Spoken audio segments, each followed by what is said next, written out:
Hey kids, do you like professional wrestling? Well, we like professional wrestling too. I am Jeff Hawkins. He is Chris Novembrino.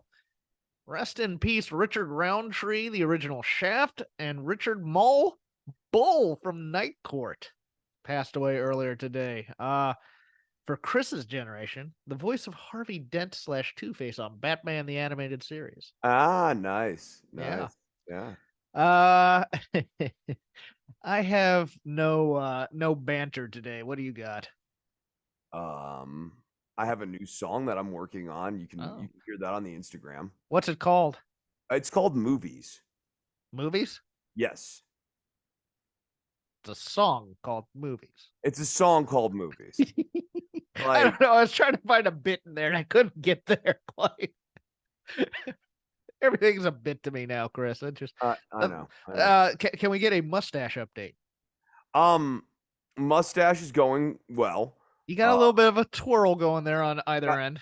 got a little bit, yeah, like we're moving into like the Sheiky baby sort of phase here. Yes, Yeah, yes. yeah. So, And what was it you said last week? Do you have any damsels you need me to tie on railroad tracks? right, yeah, right. Damsels you need me to tie on railroad tracks, poems that you need written in iambic pentameter, and or paintings done in a surrealist manner. Yes. I'm I will add oil fields you need. yes. Drainage. Yes. Well, then let's just get to the news. Heck with it. Let's do it. WWE announced that the Royal Rumble on January 27th in St. Petersburg, Florida, at Tropicana Field, had the largest first-day ticket sale in the history of the event. WWE also announced first ever pay-per-view PLE event from Germany, Bash in Berlin, that will take place on August 31st, 2024 at the Mercedes-Benz Arena. Fightful reporting negotiations for the 2024 Backlash with the city of Paris, France, and 27 live events have been added to the existing 2024 schedule. WWE looking to conquer the world, Chris. And hey, inflation is real, except if you're Paul Krugman, according to living expenses, transportation, food, and things that cost money. But yeah, no, they did an opening day ticket sales with all the expensive tickets going on sale and did gangbusters. Thoughts? WWE year, despite kind of internal turmoils. Their ticket sales have been strong all across the world, like all year this year. The Berlin event is 8 days after next year's Wembley Stadium event. I mean, So for the travel crew in Europe, that's a very interesting thing. Or if you want to travel from the States and just make a holiday of it, that'd be kind of interesting too. But you have to imagine big plans for Walter at the Berlin event. oh God, yes, he has to be going for the world title there, right? Yeah, yeah. I mean the big world title, not the Seth Rollins world title. No. This has to be. If they don't use the Berlin event as a culmination of a big Walter storyline, I don't know what they're doing. I actually really like that they've now decided that PLEs can be worldwide as opposed to just states. I mean, sure, you had Crown Jewel and that's coming up next week. Might be a special guest on the show to help us preview it. We'll see. But they're going to be doing the stadium show. They're going to be doing Elimination Chamber in Australia next year. They are. You hate to say this because it's so on the nose, but they've actually decided to become World Wrestling Entertainment this late into the thing, and really, who this is going to hurt in many ways is AEW. I think. Yeah, because AEW, had an eye on kind of expanding into Europe as well, because that's where WWE had kind of been avoiding, to be honest with you. right. And now that it feels like maybe a lot of that was coming from Vince. There was some sort of level of disinterest in really doing Europe stuff for whatever reason from his part, but especially with his departure, I would expect to see more of that. Well, for him, on the other thing that's on the horizon too is possibly the relaunch of NXT Europe. He always had a weird relationship with like the UK though. Like no, he does. No, you're correct on this. I'm going to expound on. I think he always viewed Europe and foreign markets as lesser, and this was a American centric type product because that's where the money was. Because every time they did a taping in the UK, it was garbage. Those shows that Vince put on, I mean, we'd come on here and talk about it. They tape 3 or 4 shows in the UK, and they'd be these half-assed things, but they'd have this vociferous crowd who wanted, an A show, pay-per-view level show, something with heat, and he'd just give them the most basic crap for those shows. And I see this as very much a Triple H thing. Yeah, yeah, no, and I guess for me with like the UK, it always goes back to Shawn Michaels beating British Bulldog in the United Kingdom. Oh, jeez. Yeah, like That far back, 92, right? Or is it? no, I think it was 95. Okay, what am I thinking That was of? 95 or 96. It was like right before. Oh, I'm thinking of the Ultimate War. I'm thinking of the Ultimate Warrior SummerSlam. That's what I was thinking of. Go ahead. Sorry. Yeah, yeah, that was right before right before they started making DX. Like that was the beginning of the Hart Foundation DX. Yes. Yeah. Yeah. You're correct on that. AEW announced a new pay-per-view, World's End, December 30th, 2023 in Long Island, New York. All right. December 30th is is death for people who like sports because that's a Saturday. College football will be going. I think there'll be NFL games at this point going on. Long Island, New York, very interesting, of course, the home of one MJF. And this is the fun part for me. If he's not signed, it makes that show very, very interesting for the quote unquote war of 2024. But I think he's signed. I don't. I think he's signed too. Yeah. I think that's why that story has been kind of allowed to continue to bubble. But this will make, I think, 8 pay-per-views this year for AEW, maybe 7. I'm miscounting here. We had the big 4. We had Wrestle Dream. We had Forbidden Door, and this will be 8 for them. Yeah, try and build some. Although what this really does is kind of undercut Final Battle as well for Ring of Honor. I think that's just going to be on Honor Club for $10. But yeah, it looks like those plans for AEW getting monthly pay-per-views is probably going to come to fruition. Yeah, I just think that this will be a pay-per-view in search of a product rather than the other way around. I'm agreeing with you there very much. Yeah, and I wonder if that's where they're going to do the big reveal about all this entire MJF story. Who's the devil story? Yeah. In the hometown, but I have my fingers crossed that it's the Black Scorpion.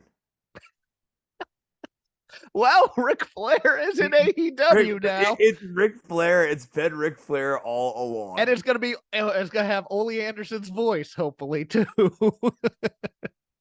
The Black Scorpion and the Shockmaster. Oh my goodness! I don't think there was ever a more disappointing angle for my fandom than that Black Scorpion angle, because the way that it was presented it really was, people were thinking the Ultimate Warrior was going to be coming into WCW to feud with Sting, his old tag team partner. And then even as it went on, it's like, okay, Al Perez, kind of an interesting choice, and then it's like the Angel of Death was a red herring, and then it just turns out to be Ric Flair. Fart. Watching it live, it was like you got the anticipation, and then the reveal was just like, oh God, really? Ric Flair really does make a terrible mystery reveal. We'll get to that in a moment. Yeah, it's true, but that's been true for years, really. I added this because it's kind of interesting. Dana White talked about his relationship with Vince McMahon in a Sports Illustrated article, saying that things were never good between them, but now they're great. My history with Vince isn't a good one. He tried to F me so many times for no reason whatsoever, except just to F me. But that's in the past. Now that Vince and I are allies, no one's been a better partner than Vince. This is Dave Meltzer. White's quotes indicated that McMahon is now involved with helping the UFC business and is not strictly working on WWE business in his chairman of the board of directors position with TKO, where he's actually above White on the corporate depth chart. UFC has been left to run itself from the sports standpoint since the Endeavor purchase, but McMahon, like Ari Emanuel, who heads the big company, is involved in big picture deal making. He's not dead yet, Chris. But he's Dana's problem now. Yeah, which is very interesting. I want to see a board meeting where Dana and Vince are just going at it, and Ari's just rolling his eyes, going, "What have I got myself into?" I mean, how long until he turns UFC into pride fighting? That's all I'm saying. Pride never die. Come on, Chris. I loved Pride.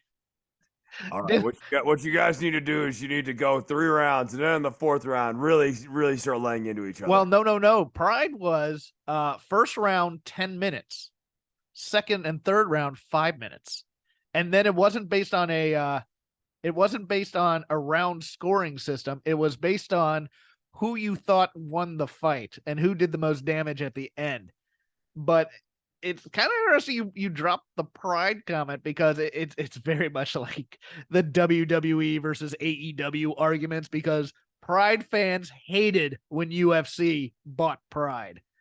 You know, it was they wanted their purity. They wanted, boxing ropes and and yellow cards and other things like that in their fight, because in Pride also you would get warned if you weren't being aggressive enough to try and finish it. So that's an interesting poll there, but yeah, I could if Vince pitched Pride to Dana, who owns Pride now, but I teased this before we went on air. The 2 bad ideas happened this week. The biggest one announced at Impact Wrestling's pay-per-view. 2024, they will be rebranding as TNA Wrestling.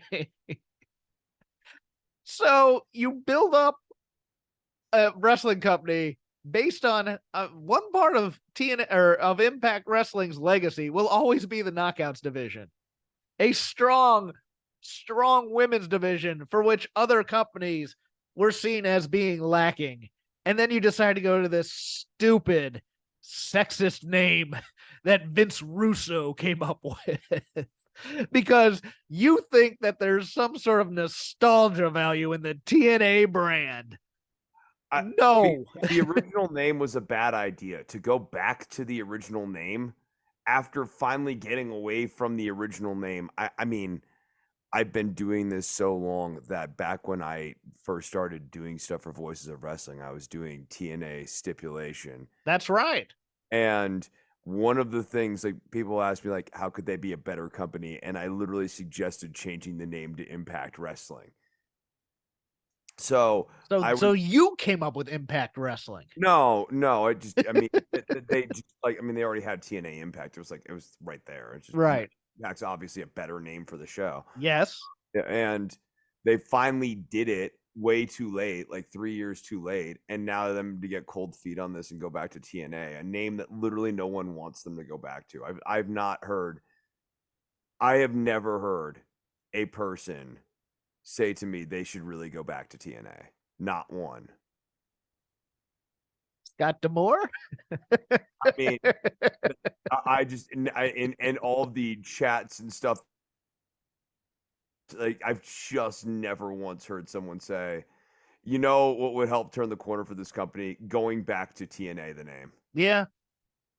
No one says that. That's just not a take that anyone has. Speaking of somewhat bad ideas, Ric Flair debuted as Sting's surprise gift from Tony Khan on the October 25th Dynamite show. Flair has no contractual ties with WWE.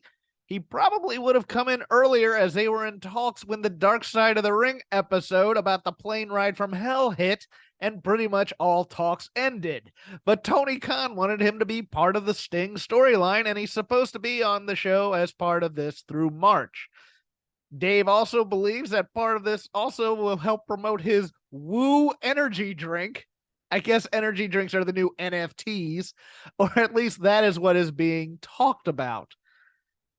I love me some Ric Flair. Ric Flair's on in my top 5 wrestlers. He's probably number 3 after Tully and Arn. I just don't find him that useful as an on-screen presence any longer.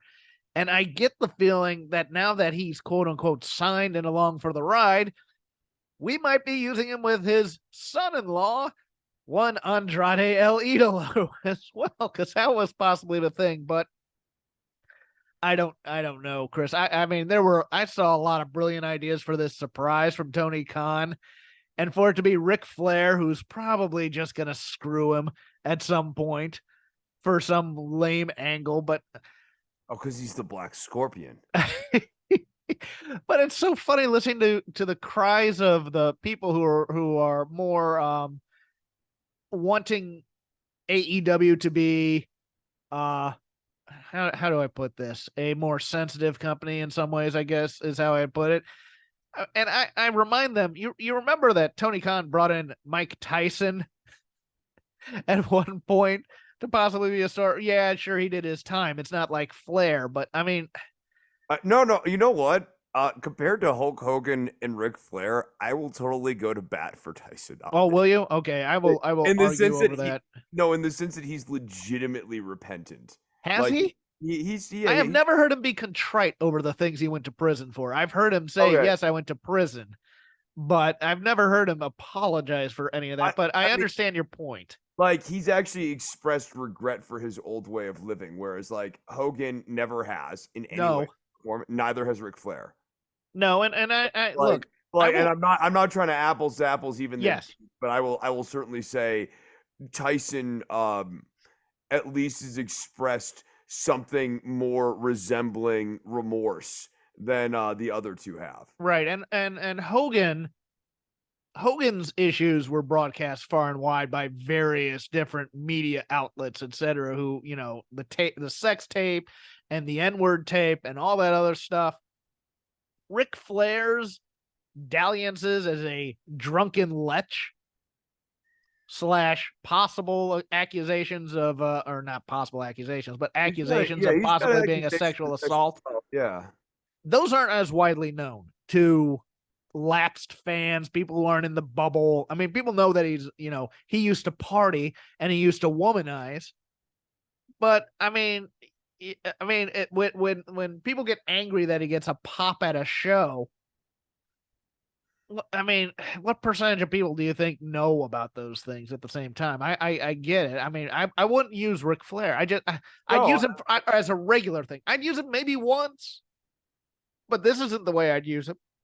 And I said it last week, and I'll stand by it again this week, a week later, now that he's on TV. If you're booing Hulk Hogan, you should be booing Ric Flair. Like the same people who were booing Hulk Hogan's name mentioned in Sting's promo last week should have been booing Ric Flair's name being mentioned last week as well. Instead, they, were lukewarm to positive on him, and they shouldn't be, in my opinion. I agree. Yeah, Ric Flair is one of those guys. I can watch his wrestling, but I don't want to watch him now. He's just sad, and he's looking for alimony for the most part, and it's just wrong now too. I mean, beyond everything else, like okay, so the allegations and all of that, he has not been entertaining. Yes, in a wrestling component in a tremendously long time at this point, at least 5-6 years. He wasn't entertaining in any of the Charlotte stuff.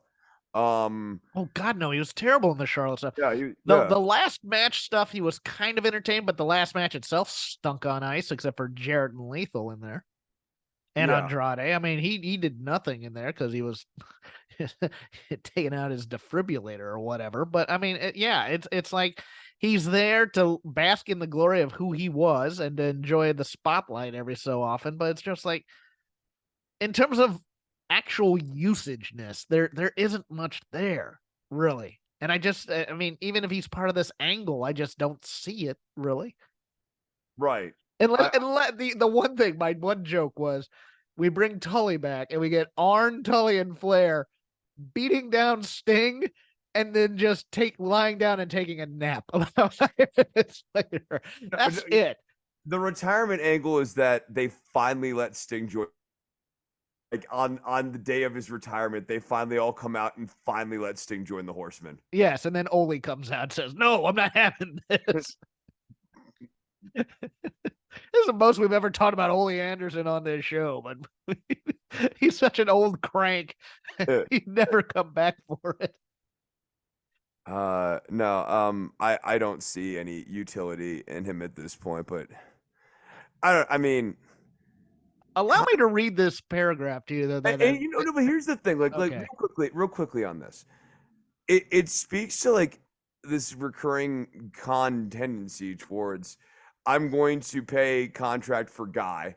I'm going to get guy, and then we're all sitting here going like, yeah, what's the plan with this guy? Like Yes.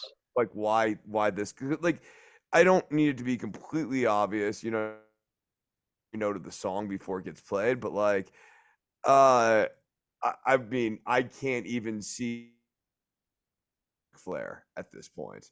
I mean, I get that he's Ric Flair, but why would you sign Ric Flair to a contract of any length? Like, what would Well, allow me this paragraph then, because this is fascinating, and I had forgotten all about this, even though I had realized this was happening at the time. This is Dave.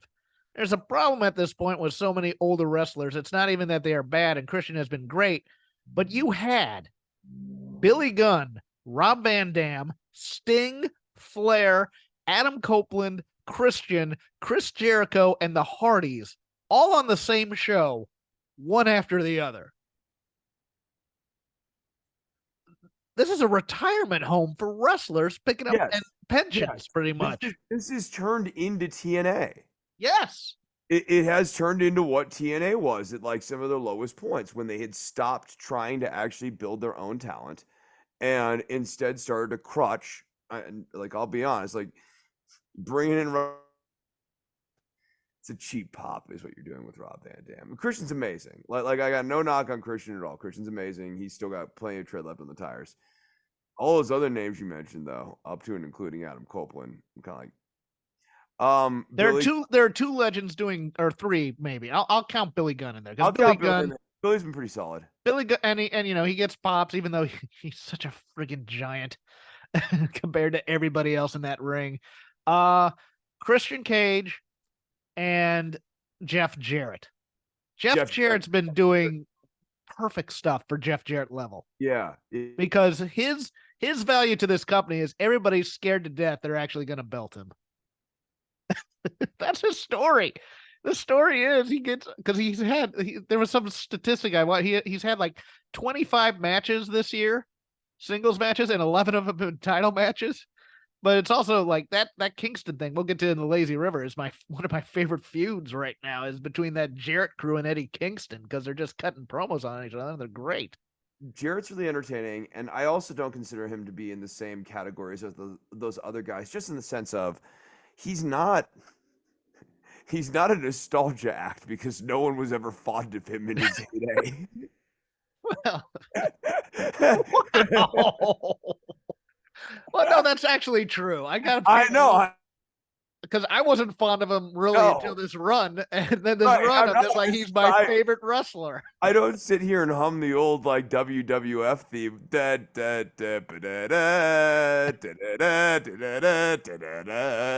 Like, no, I don't sit around and like hum the old Jarrett. But he's really entertaining. Christian, I mean, yeah, like Christian is. I mean, he's not being the Christian of 2004, but he's definitely being a familiar version of Christian. Copeland, obviously a nostalgia act. The Hardy Boys reek of nostalgia. Oh, good Lord. It's all they trade in. It's their chief export. Same thing with Rob Van Dam. He's looking okay right now, but like he's also fine. He's perfectly Rob Van Dam like. Perfectly cromulent Rob Van Dam matches. That's what I want. The whole cromulent show. Rob Van Dam. The whole cromulent show. And then was the other Jericho. I guess your mileage may vary with Jericho. It's like sometimes I feel like we get a good match out of him, and sometimes we get like lots of stinkers, and I hate all of his storylines. And I think once you start adding all these things together, Sting's really entertaining.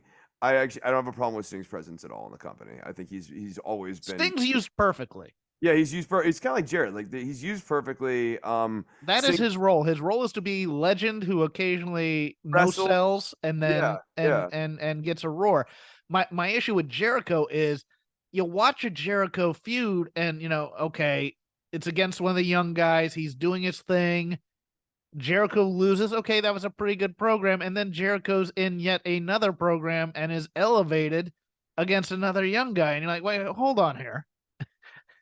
I can't miss you if you never leave, type of And a the young thing. guys aren't ending up better off after Right. having worked with him, which is the other kind of problem here. It's like he's like there, like I'm here to help you, kid, and then like he doesn't, and like the kids are never better off after working with him.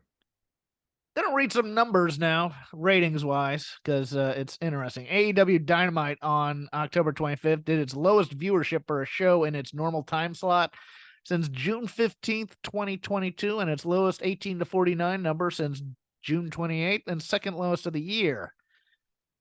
NXT on Halloween and they had limited competition because they were on Wednesday, which was the second night of the NBA, etc. First week of NXT Halloween Havoc on 10/24 did great numbers considering the competition because there were two baseball games and the opening of the NBA, or one baseball game. I think it was just that game 7. Show did 787,000 viewers and a .21 in 18 to 49. Number likely due to Becky Lynch, of course, being on there. Raw was the one that had 2 baseball games on that night, and Monday Night Football. 1.5 million almost, 18 to 34, 602,000 and a .38 and 18 to 34. Collision did 518,000, which wasn't too bad, a .16, although Battle of the Belts only did 397,000 because people thought that was a worthless show. SmackDown without Roman Reigns and Triple H, but with John Cena and Logan Paul, did 2.253 million viewers. 0.59, top show on network television behind baseball, and yet Fox decided we don't want this product on our network. I want to say that the AEW chatter is a bit overwrought, but it's lower, and that needs to be commented on. And my question to you is it the old guys? Is it the change in style to more, I'd say character-based stuff? Is it just that there's too much wrestling on television and we've decided now to kind of manage our time and WWE's the hot hand? Is it MJF at the top versus somebody else? What's your explanation? You're not in the bubble. AEW's inconsistent. Yes. That's a good answer, I think. Yeah, they're just wildly inconsistent. I find it heatless. I think that's my problem with it, is that the feuds are whimsical in a way. They're not really serious feuds. Then yes, there's this other element of like weird cheekiness, like the Max Caster MJF stuff, the Adam Cole Roddy Strong stuff. I don't. I get that like there's room for comedy in wrestling, but the thing about comedy is it needs to be funny. Yes.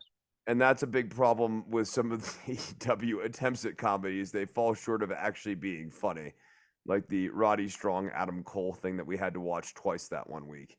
The only funny thing about that is that they've made us watch it twice, and it was actually worse the second time with sound. Like, I mean, that was funny though, but not for the right reasons. Yes. But yeah, I don't know that I blame MJF per se. I do. The old guys, I think, are more of an issue. And they are, by their definition, the land of diminishing returns. All of these dudes have a retirement date. Guys, stop texting me at this time. Keep going. All these guys, it's my mother.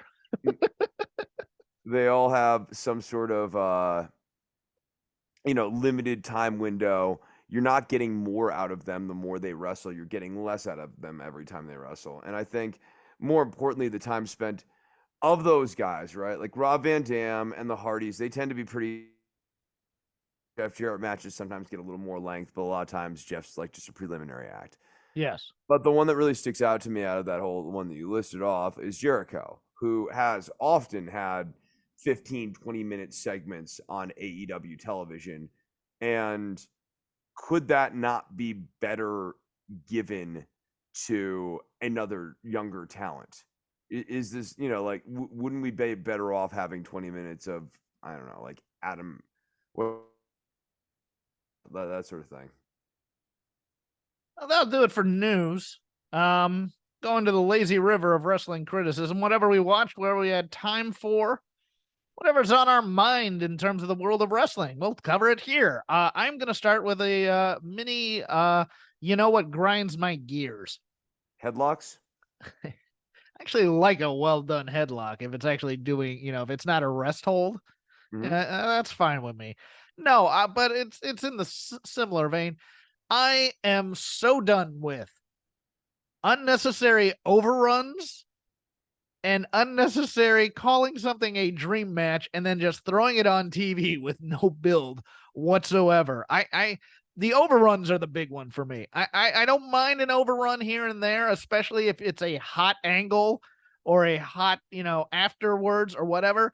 But both AEW and WWE are abusing my time at this point by dragging out already long shows to make them even longer when it's not necessary. The one time this week I thought it might be justified was on NXT for the Lyra Valkyria versus Becky Lynch women's title match, because it was such a big moment for that.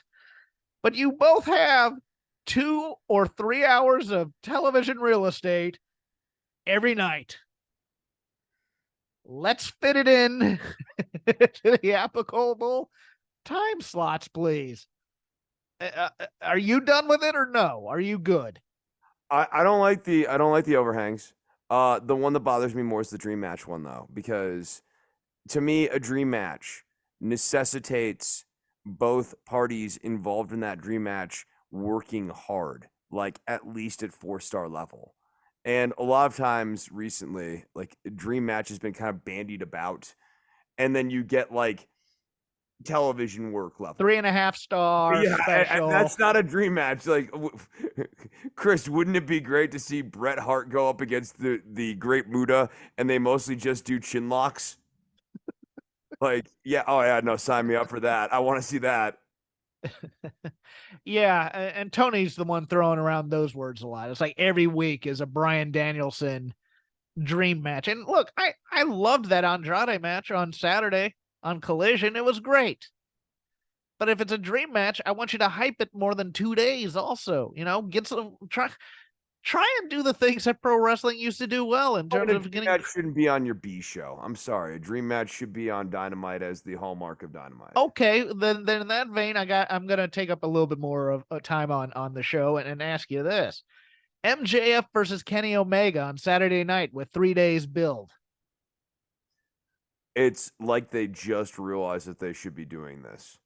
that he should be the No, this feels like the continuity guy came in there, was like, well, I know we're doing this thing with Kenny Omega, like, shouldn't he be the roadblock to him beating the streak?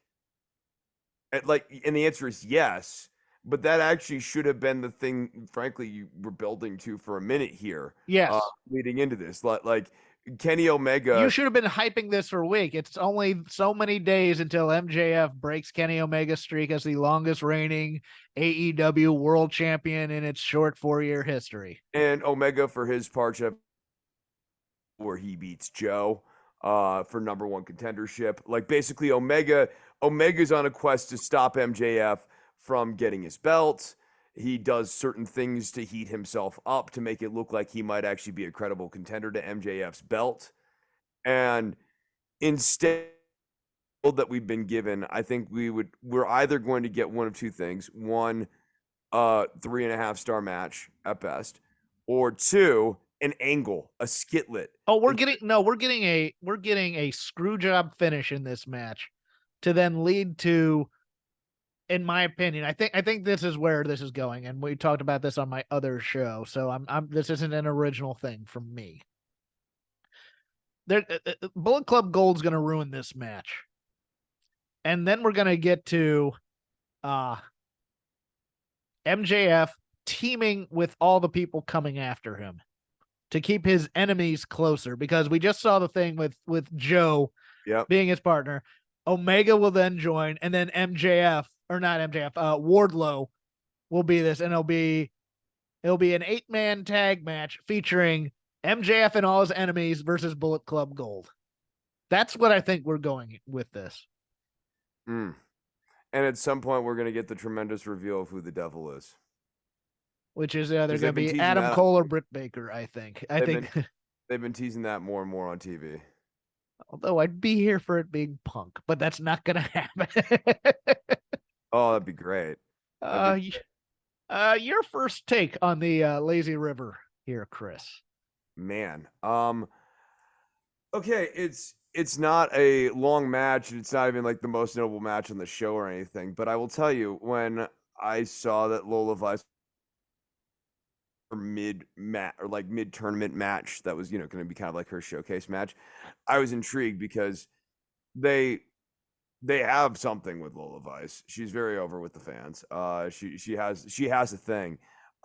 This match I was not expecting it to be like a classic match. Was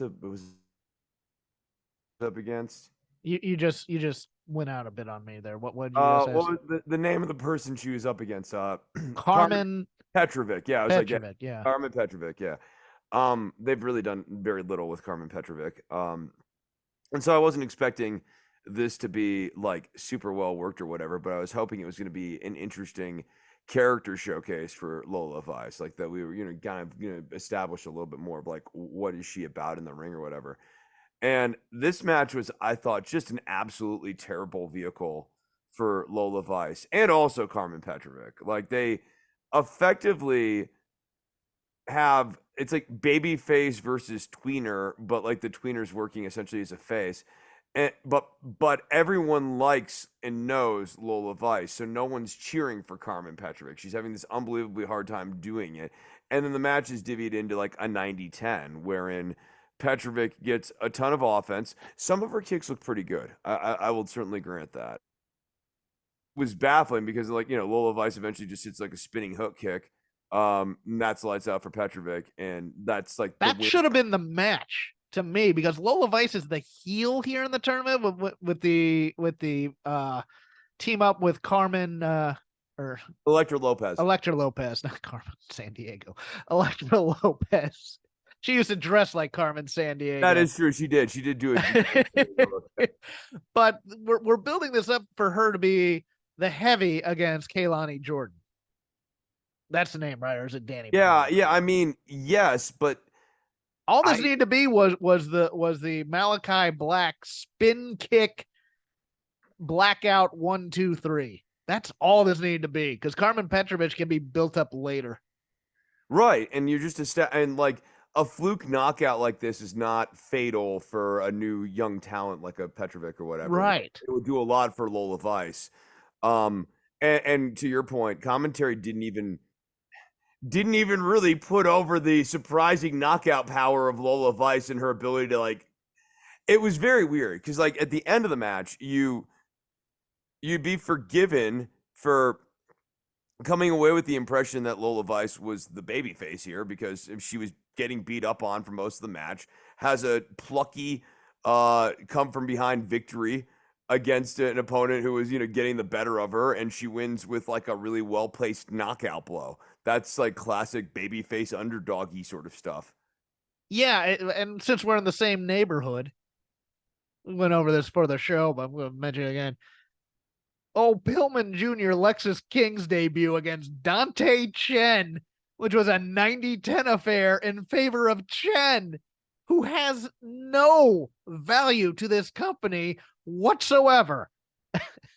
I mean, and let's suppose he did. This would not be the time to try to like make the kid shine. Like this is the debut here. This is a guy that you gave vignettes to for 3 weeks, and you're bringing him in as a big deal, and you have him struggle against Dante Chen in like the most jobberest tights in the world. He was wearing like sprinkle tights.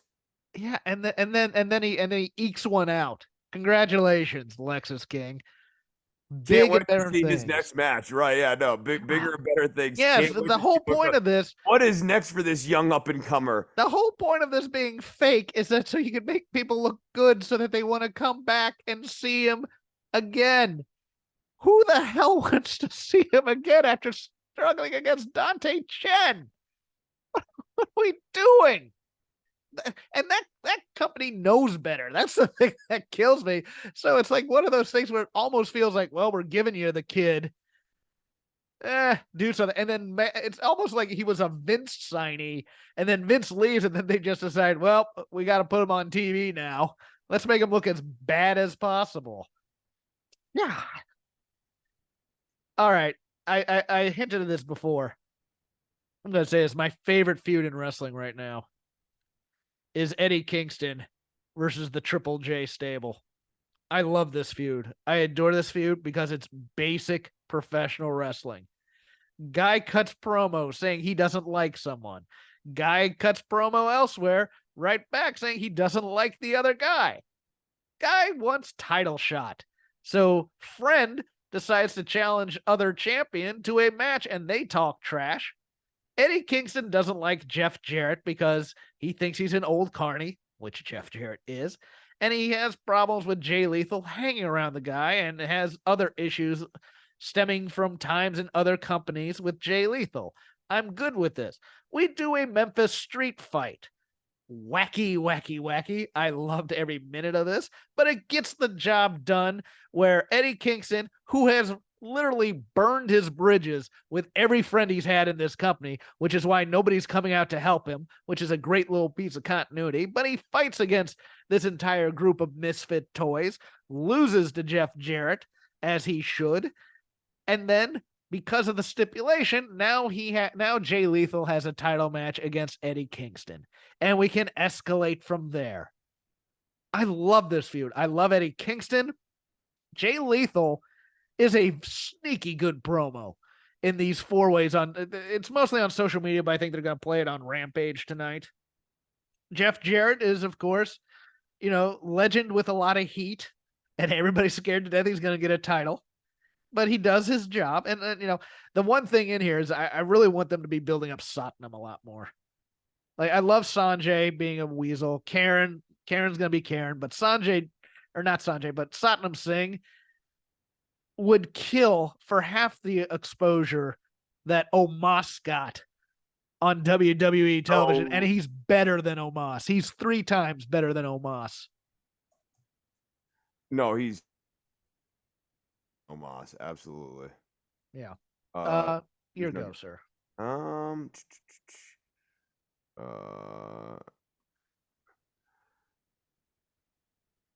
see. Like, God, like this Hook and RVD versus John Silver and Alex Reynolds match, I think, like, is kind of emblematic of the problem here. Like, I get bringing out RVD for the Philly pop or whatever, but match, He was a Ricky Morton of this match. He was working 90% of this match when he should be the hot tag, get the 5-star frog splash, and get out of there. Yeah, I know, but that's the kind of the problem with Hook as a tag partner, though, is that, like, it's not.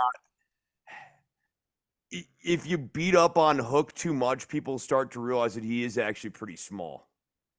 Like, thing is that, like, he's like Mighty Mouse, but like he carries himself in such a way where he doesn't come off as small as he actually is. Yeah. But if you start like laying into him and make him have to take too much heat, you do sort of start to take away from the mystique of Hook. It's a weird dynamic. He has weird shortcomings as a partner. I'll give you another one. Go ahead if you get. I don't, man. God. Like, I don't know that I'm just having into Sheeta as a champion again on AEW. Like, you spiked a bit there. Give me another. I'm having a very hard time getting into Sheeta as a champion in AEW. Okay. I feel like we've been there, done that, and like she has like good matches, but her matches also just like don't. Her matches are good, but she's never built she's never has an opponent built for her. They're always just people kind of thrown there after like a week. Like Right. Ruby, no offense to Ruby. I like Ruby. She's just there though. She's just there. You know, Yeah. Be Willow's anybody. there. Sky Blue's there. Julia Hart's there. Britt even is there, although she's been off for a while. Nobody, Emi Sakura, at least they did the video package of her as the history of those two, and she was her trainer, etc. And it gave some backstory to it. But we're not built. We're not, and in the early days of That's I AEW, guess my big knock is that like Sheeta's a terrible vehicle for telling stories with, or they have done a terrible job telling stories with they've done Sheeta. a terrible job with it because the one story they did tell that was pretty good was the Nyla Rose Sheeta story, but that was 2 years ago.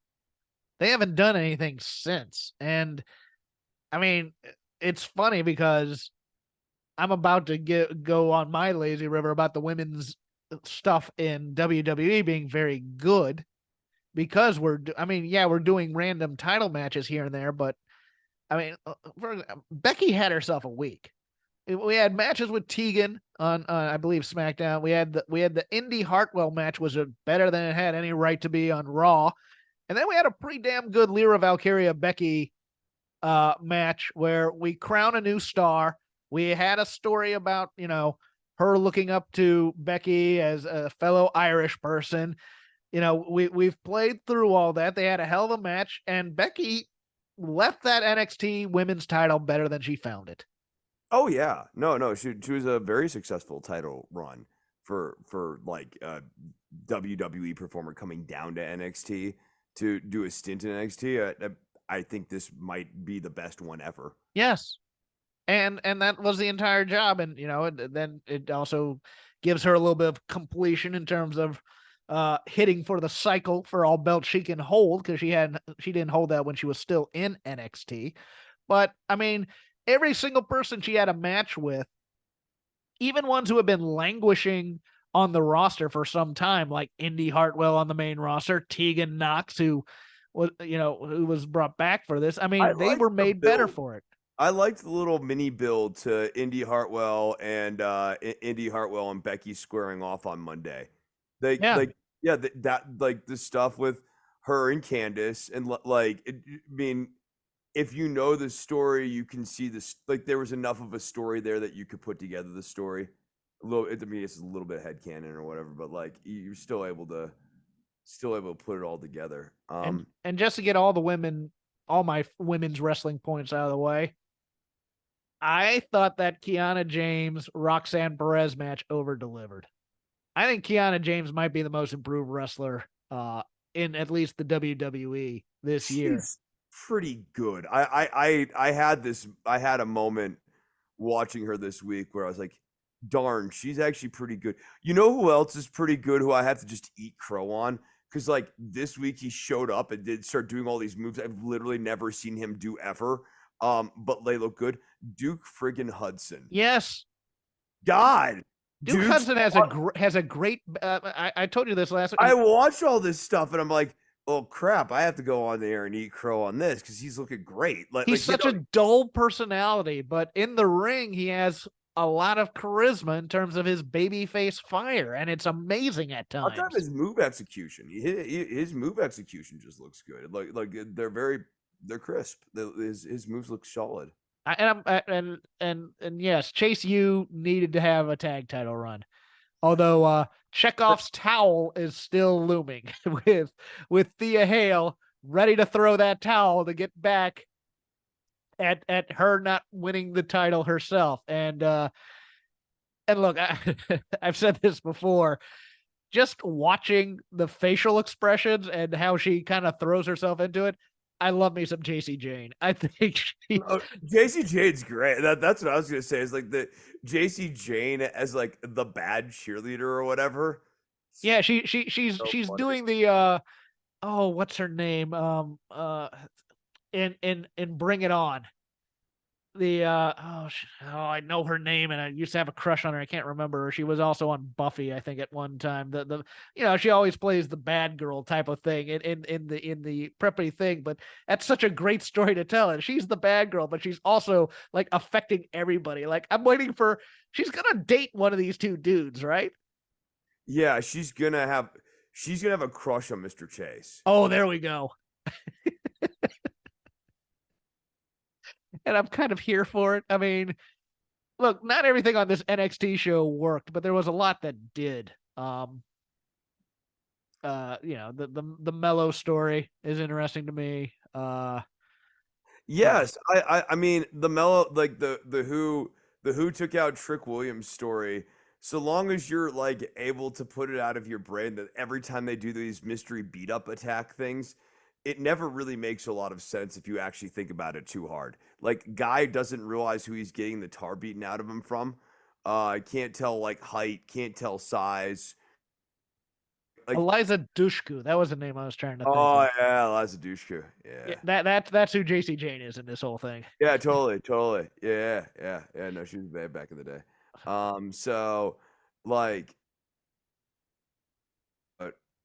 uh, these beat up angles, right? It's like you have Carmelo Hayes, you have Braun Breaker. These three men are not built anything remotely alike. Can't tell the difference between the three of them, one of whom is his very good friend, and thus dispositively rule out at least one of the three of these people. Always cracks, sort of like tune that stuff out of your mind. I like it. I thought it was a pretty good little angle. Your turn. Um, let's see. I feel like we've basically hit everything. I mean, Blair Davenport and Gigi Dolan would if that's gonna be. Yeah, I don't everything on NXT that was worth a damn, other than maybe. No, it's all been hit. It's all been hit. Yeah, Keanu James though, total gamer. We get to Raw. I liked opening up Raw with the Judgment Day promo. Yeah, I think that's a strong, confident, solid booking move. That's just like it's just always an engaging move. We're gonna have a very good night tonight, and like that makes us as the audience want to see them have a bad night tonight. And like sort of saying we're gonna have a really good night tonight implies that bad stuff's gonna happen to them. It just becomes a good wraparound narrative, and like and they're a good through line for the entire show too. Like I love that Seth Rhea thing. segment. I thought that was smart as hell. No, that was great. That added a lot of layering to Seth's characterization. In particular, the very, very strong want to more like position yourself as the opposite of Roman Reigns. Like that I think is a really interesting move from Seth. I think the weakness of this though has been shown in the now Nick Aldis and Adam Pearce are competing GM type things. And it looks like, see, I thought originally War Games was going to be baby faces versus heels, and that Judgment Day and the Bloodline were going to find a coexistence versus all these baby faces who can't coexist. But what it's feeling like it's going to be now is it's going to be a few of these baby faces join up with the Judgment Day on Raw, and then a few of the baby faces join up with the Bloodline over on SmackDown, and we're getting red shirt versus blue shirt brand supremacy crap. And I think that's the weaker choice. I think the stronger choice is you have the Bloodline and the Judgment Day aligned in terms of interests, and then you have all these baby faces who are bickering with one another and accusing each other of being turning, and it's like, okay, what's going to happen there? You really think that's a stronger angle than who's the better GM, Nick Aldis or Adam Pearce? Oh, and now they're already snipping at each other because I'm sorry I insulted you on This Friday is the night. hottest angle in wrestling right now. F Jeffrey. that. Ugh. Yeah, it's like that's a Vince angle is what that is. That's not It's a Triple hot H. tamale of an angle is what it is. Triple H should be ashamed of himself for that crap. I'm here for Tozawa being part of Alpha Academy. He is so unrepentantly stupid, and I love that guy. I mean, he's such a great wrestler, and they don't. He is in the position you'd think WWE would put him in, but he also just his shelf life is so great because he's so good at the physical comedy and the facial expressions and getting beat up a lot. That it's one of those things. Like I adore this. I'm happy he has something to do now on the main roster too. I was a little worried that, after that Miz program they'd have nothing for him, but there's there's a lot of wacky on this Raw brand in terms of Alpha Academy, New Day, uh DIY. That tag team morass in the mid card, while there's a unified title, is a bit of an issue, but they seem to be doing something with it. Yeah, and I mean, Alpha Academy, yeah, they're primarily working as like comedy right now, but now all of a sudden you have Gable, Tozawa, and Otis as like a trio. That could potentially lead to some fun matches, dude. Like I those three guys howled can all work really well. I howled at the backwards caterpillar by Yeah, Xavier Woods. yeah. That's what, because Woods has that mischievous streak in him anyway. So that's the kind of spot he might do. And also Oh, like how that backfired on him too, right? He got yes, he yeah, got came and in with the ankle lock. Wade Yeah, Barrett was really great about that too, where he's like, "Well, yeah. that's exactly what he gets for doing a backwards caterpillar." Which, like, yes, like an actual fight, it's about the dumbest thing you could possibly. Um, I have a general question about Dynamite, if you don't mind us porting over Sure. there, unless you had anything over there. No, no. I think we're good on Raw. I liked the parts of Dynamite. I'm just not so sure I liked the order of the parts, and I had some arguments on Elon's X thing that are very good arguments, but I'm not sure they sell me. So allow me this. That first half hour of Dynamite, with all the various moving parts in the MJF angle, I really liked. I just thought it should have been the last half hour of the show, and then you end hot, as opposed to a kind of lukewarm on the heat of the Bryan Danielson quote unquote injury by Okada type of thing. Okada not seeming like a big enough deal, although the crowd loved it. But what was put to me was, well, Tony knows that his biggest audience are going to be in that first half hour.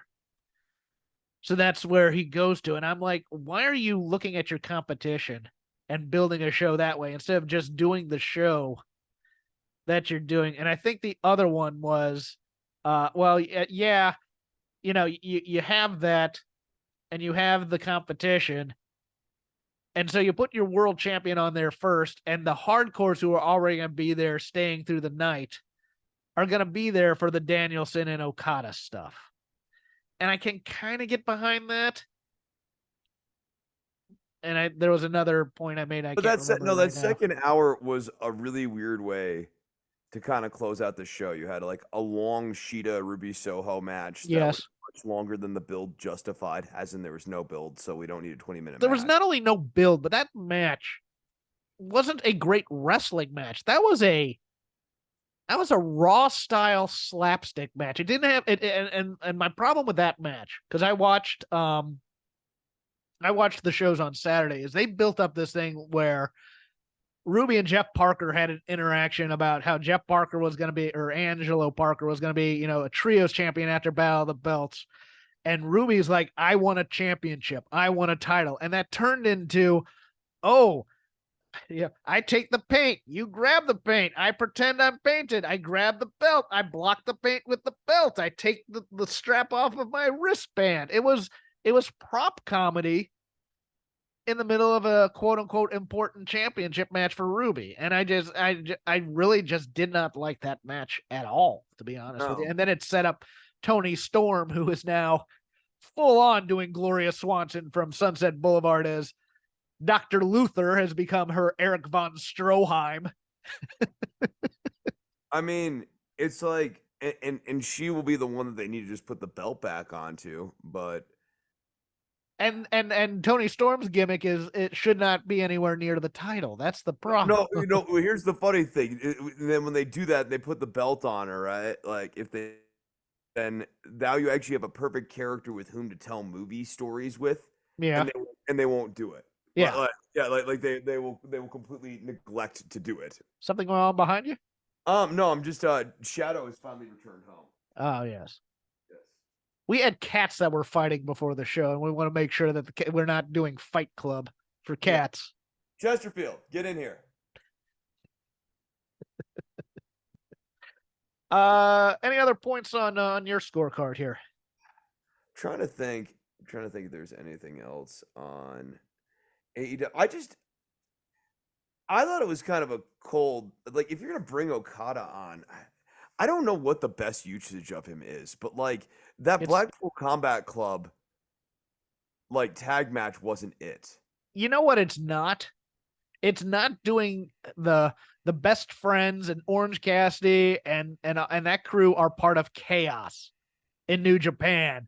So we have to continue the Chaos membership with New Japan instead of just bringing in Okada on his own and being a big deal. No, I'm with you there. I thought Okada felt small here in terms of presentation. Now the crowd loved him. The crowd was there. Right, right. And having him like, especially now that you've turned Blackpool Combat Club every which way but loose at this point. I like Blackpool's a very bad pairing, even though there's narrative storyline there. They're a bad pairing for Okada. If anything, you should have like the Dark Order goobers out there going like, "We'll take on anyone. We want a piece of Kazuchika Okada," and like Okada basically hits the Rainmaker on like every member out Dynamite. The other problem was the story from the Blackpool Combat Club doesn't make sense in this regard. We end on and oh, this was, yeah, somebody else was arguing with me about this, about how I don't like suspense and drama because of the way that this show ended. And I was like, well, you ended with very awkward, everybody kind of looking at each other and no real tension being built. Okada's trying to get over he's taunting Bryan Danielson, but that was a little bit rough to do that.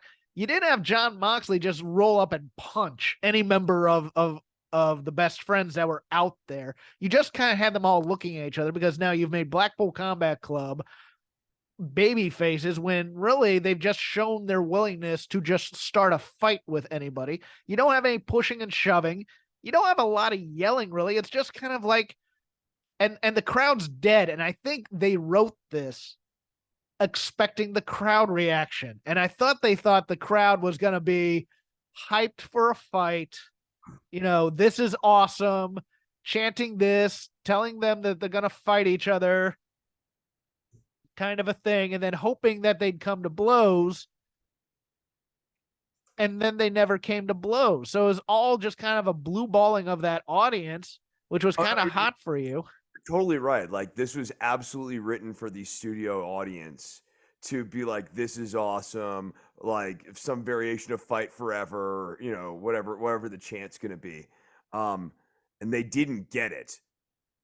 And again, Blackpool Combat Club, terrible foil for them at this point because they have been turned so many different times. Yes.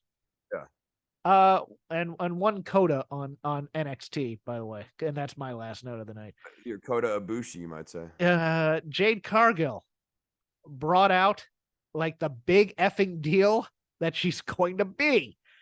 They have hit all the right notes on every show with her, I think. Now we'll see how she does when she gets into the ring. But That's in terms of always been the issue, huh? yeah, but in terms of star presentation, bringing her out and having her sit on a throne right before your women's title match. I mean, they've laid out the red carpet. Let's see if she can walk through. I mean, that's all you can say, really. Yeah, no, she's got the red carpet. She looks like $1 million, but Yes. that's never been the issue. The issue's always been, okay, like, how long of a match can she actually carry? It's Ultimate Warrior problems. Is what it's always been. Yes. And I assume they will not be debuting her in a 90-10 match against Carmen Petrovich. No, right? I mean, like, God, Ariana Grace is getting fed to her. Let's face it. That's the person to feed to her. First match, the beauty queen, where she just gets her ass beat. That's what I want. No, that's a good one because she's also a heel, so there's no chance that like the crowd's gonna rally behind Ariana or whatever. They're gonna like a goofy heel is the perfect sort of unsympathetic person who you kind of want to see, you know, get it handed to them a little bit. Yeah, like if she gets put up in the main roster sooner than later, Chelsea Green is that first person. Yeah. Because Yeah, Chelsea will make her look like $1 million, and she's a goofy heel who always loses, so that's fine. I always got loses go and ahead. yet is somehow a champion. I love it. Yeah. Let's end it there. You can follow me on X at CrapGame13. You can follow the show at Shake the Ropes, all one word. We are part of the Voices of Wrestling podcasting network. Podcast for all of your various wrestling fandoms. Music of the Mat, 5-Star Match Game, Open the Voice Gate, The Good, the Bad, the Hungy, our AEW-centric podcast, and of course the flagship with Joe and Rich ranting and raving for 3 hours. You can, if you like what I do, and why wouldn't you? Except for the one person who said I sound like a jerk all the time. You can join Fight Game Media for $5 a month. I do a show with Paul Fontaine about 20 minutes after AEW ends, called Of All Things the Dynamite Show, where we thoroughly deconstruct that show to its barest essentials. It's also live on YouTube if you just want to watch. Chris, on the other hand, is only on the Instagram. He might be on Threads. I haven't asked him yet, but it's at DOCTOR_NOV, and he does things on the gram. Chris. Yeah. On the gram, I talk about the tram. But the other thing I do on the gram, baby. On the gram, I talk about the tram where I'm eating flan.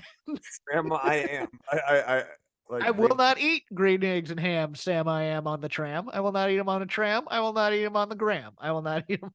Yeah, no, I also teach guitar lessons. You can follow me there. I'm working on some new songs, so I've been posting those onto Instagram. If you want guitar lessons, bass lessons, drum lessons, I do those all virtually. Holidays are coming, people. Get that guitar lesson for the person you love, or book an hour with old Novi for somebody you don't like. Either way, I still get paid. You can book an hour with me if you like. I'll drink eggnog and talk to your relatives that you don't like. It'll be great. Yeah. I mean, theoretically, you could put me on with anybody. So long as the money's right, I'm there. It's a Zoom call. How bad can it be? We are whores. Pay us, please. Yeah. No. Other than that, yeah. That's all I got this week. And possibly special guest next week. We'll see. We shall see. Guy whose favorite wrestler is Jeff Jarrett. Talk to you later.